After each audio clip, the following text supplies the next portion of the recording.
Namaste and hi. Welcome to Easy Analytics channel. I reckon that you have survived my last video on why SQL.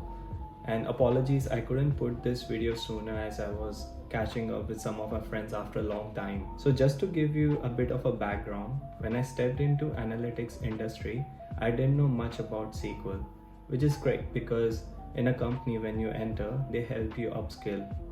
And having an open mindset helps you a lot.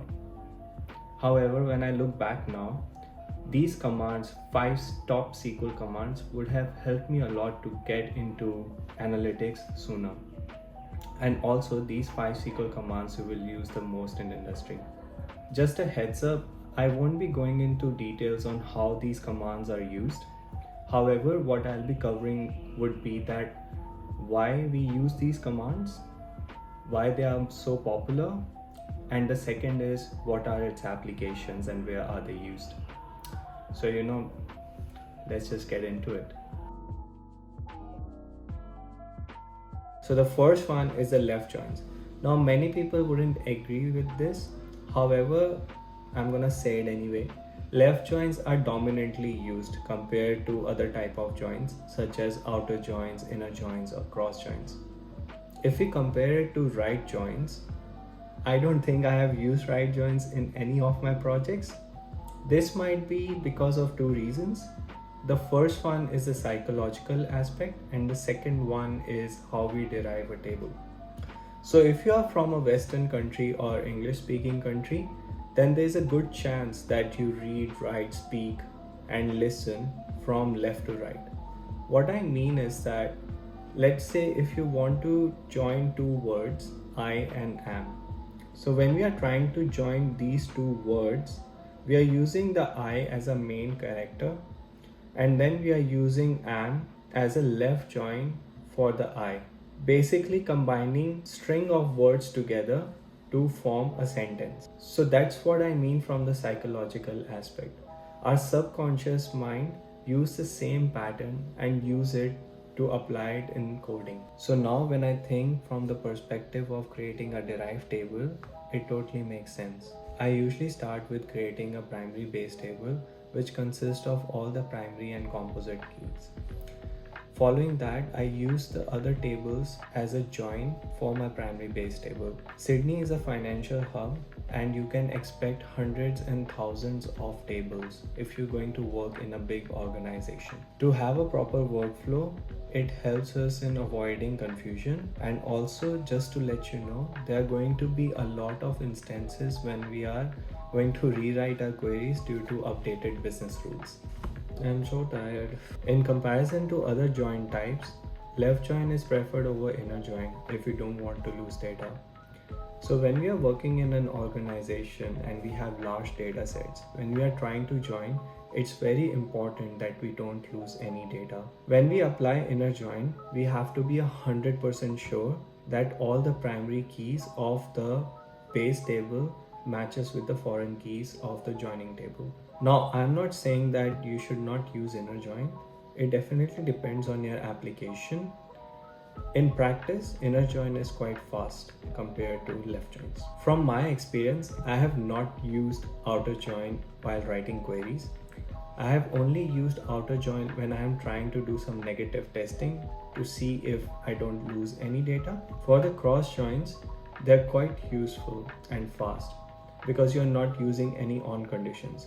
So let's say if you have millions of keys and you would like to build a daily level view, you can use the calendar table to join all these keys at a very fast pace.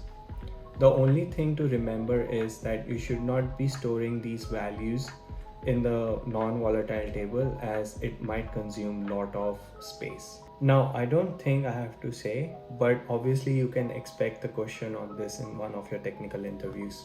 So the second one is the case statement.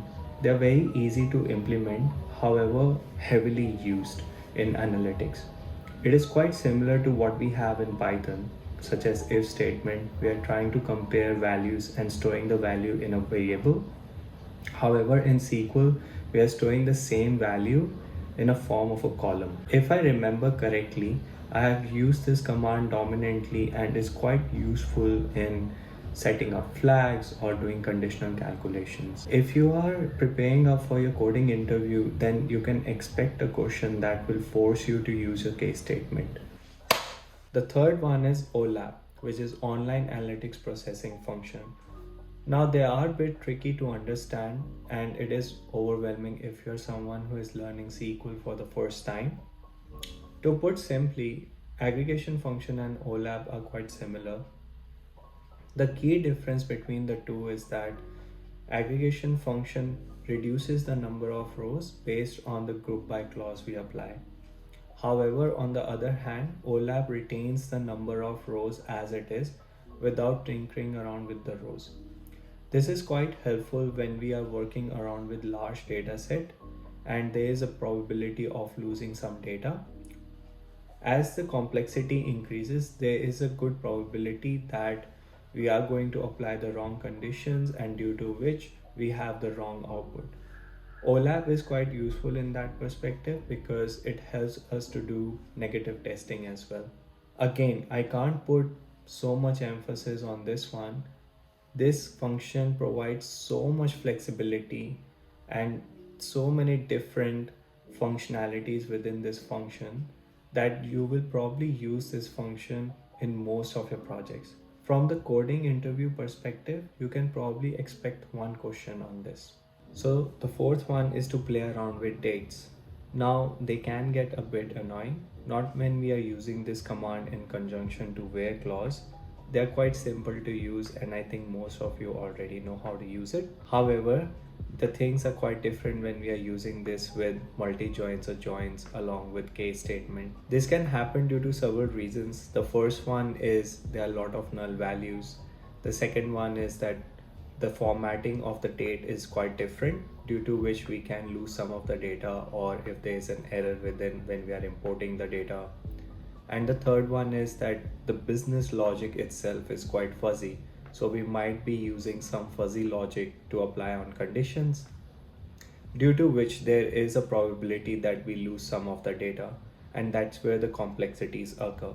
The more you practice the date conditions, how to apply them, the more confidence you will get. Also, this date command is very useful when we are using this in conjunction to OLAP, especially when we are trying to build a daily level or a monthly level view. Now, if you're trying to prep up for your coding interview, so I would say you can expect one question from the interviewer or recruiter. Last but not the least, recursives. Now this is an advanced function, and let me tell you one thing. If a recruiter asks a question on this and you are able to answer properly, it's probably going to bring a smile on his face. It's not that the function itself is quite hard, it's very easy indeed. It's just that there are not many tutorials present online which put a lot of emphasis on SQL. However, there are some available for Python and I'm probably going to put a link in the description. It's from Khan Academy. From the usage perspective, I don't see this function to be used extensively. We can use Python to leverage the same functionality what SQL does, right? However, there can be instances when your recruiter only wants you to use SQL, and knowing this command is quite helpful. We usually use this command to do some hierarchical calculation. So let's say if we would like to perform a calculation using the first row value and using that to do some calculations for the second row and following rows. It's like building a pyramid. If you are applying for a junior analyst role, I don't see a question being asked on this. However, if you are applying for a senior analyst role, then I would say that practicing on this function will help you a lot. So there you have it. These are the top 5 SQL commands that will help you get hired. I have put up a blog for this in detail. If you are interested in reading, then I'll put up a link in description. Thanks for watching and let me know if you have any questions. I would be very happy to answer them. See ya later.